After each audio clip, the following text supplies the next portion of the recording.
کسی کو شادی کے لیے راضی کرنا۔ السلام علیکم ورحمۃ اللہ وبرکاتہ۔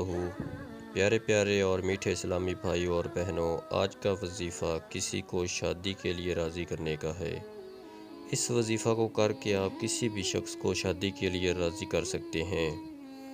جس شخص کو شادی کے لیے راضی کرنا ہو تو رات کو 7 کلیاں چنبیلی کی لے اور تنہائی میں بیٹھ جائیں اور ایک کلی چنبیلی پر 7 مرتبہ سورہ فاتحہ پڑھے اور ہر بار اس شخص کا نام لے، اور جب پڑھائی مکمل ہو جائے تو ان کلیوں کو اس شخص کے دروازے پر رکھ آئے۔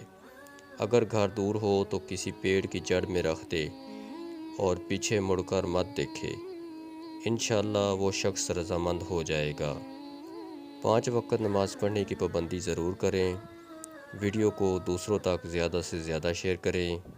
اگر ویڈیو اچھی لگی ہو تو چینل کو سبسکرائب ضرور کر لیں۔ اللہ تعالی ہم سب کا حامی و ناصر ہو، آمین ثم آمین۔